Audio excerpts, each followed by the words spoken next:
ናይ ጉግል ዋንነት ዝኾነ ጀሚናይ ዝተባህለ ኤአይ ብቪድዮ ንኽርእየናን ንኽሰምዓና ንዝኽእል ጀሚናይ ላይቭ ዝተባህለ ሓድሽ ፊቸር ሒዝልና መፅእ ኣሎ። ከምዚ ጌርና ማእኸል ጥቡዕ ኣቢልና ጀሚናይ ዝብል መፂልና ኣሎ።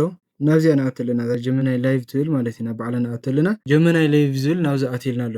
እንዴት ኦን ላድርገው ፓወሩ? እሺ አሁን የማሳየህ የማብሪያ ማጥፊያ ቁልፍ ነው። እሱን ስትጫነው ስፒከሩ ስለዚ ጀሚናይ ላይቭ ነቲ ፀገም ብዝግባእ ዝምልስ ኮይኑ ተረኺቡ ኣሎ ማለት እዩ።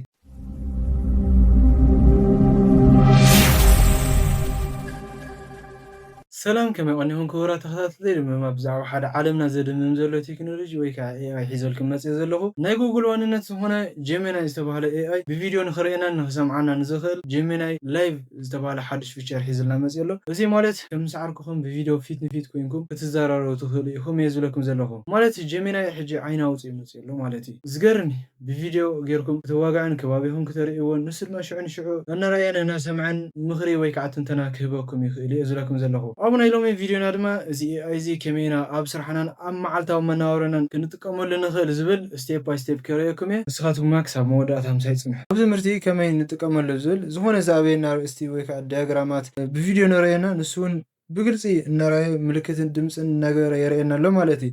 ካልእ ከዓ ኣብ ላቦራቶሪን ዝተፈላለዩ ዘይንፈልጦም ኣቑሑት ንምንታይ ከም ንጥቀመሎም ከመይ ከም ነዳልዎን ሕድሕድ ስቴፕ ብደንቢ ገይሩ ከርእየና ይኽእል እዩ። ካልእ እውን ኣብ ዝተፈላለዩ ፅገናታት ሞያተኛ ኮይኑ ክሓግዘና ይኽእል እዩ። ኣብነት ኣብ ገዛና ክንጅምር ከለና ዝተፈላለዩ ናይ ኤሌክትሮኒክስ ኣቑሑት ክበላሸው ይኽእል እዮም። ምስ ጀሚናይ ኮይና ግን ብቐሊሉ እቲ ፀገም ፊክስ ንገብሮ ኣለና ማለት እዩ። ካልእ ኣብነት ኣብ ደገ እንዳተንቀሳቐስና ሓደ ዘይንፈልጦ ተኽሊ ወይ ከዓ ዕምበባ እንታይ ይበሃል ወይ ከዓ ክንደይ ግዜ ማይ ክሰቲ ይኽእል ወይ ከዓ እንታይ ዓይነት ሕማም ኣለዎ ወይ ከዓ እንታይ ዓይነት ሕክምና ከድልዮ ይኽእል ኣብ ዝብሉ ክሊር ዝኾነ ኢንፎርሜሽን ወይ ከዓ ትንተና ክህበና ይኽእል እዩ ማለት እዩ። መጀመርያ ጀሚናይ ኣፕሊኬሽን ነወርዶ ኣለና።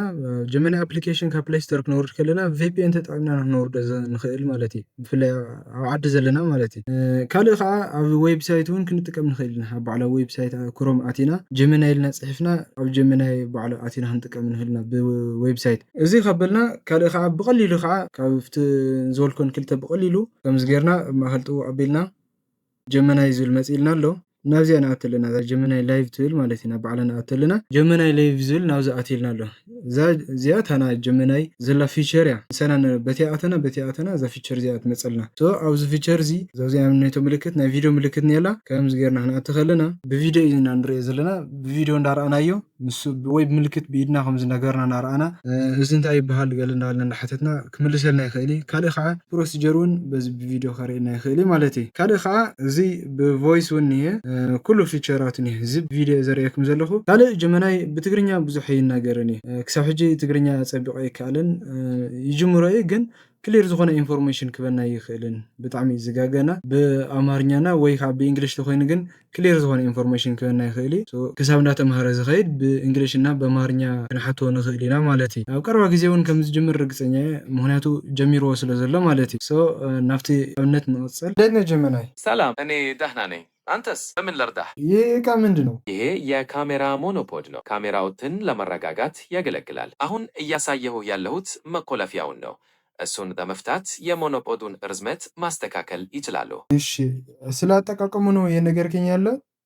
አዎ፣ ስለ አጠቃቀሙ ነው የምነግርህ።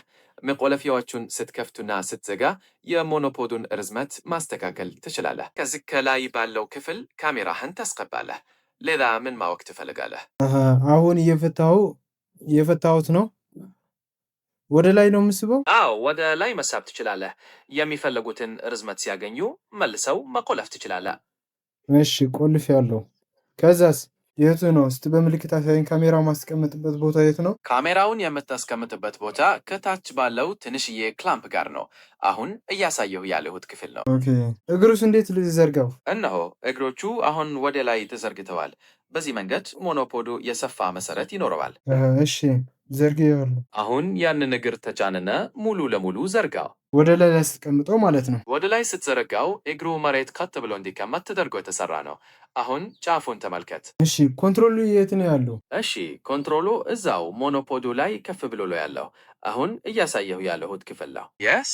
Do you have another question? Where is power button? This is a laptop. The power button is just to the right of the main keyboard, in the top right corner. How can it start? To start it, just press the power button. in the top right corner of the keyboard. Okay, press it. Then You should see the screen light up now. What's happening on the laptop? በቃ ምንድነው?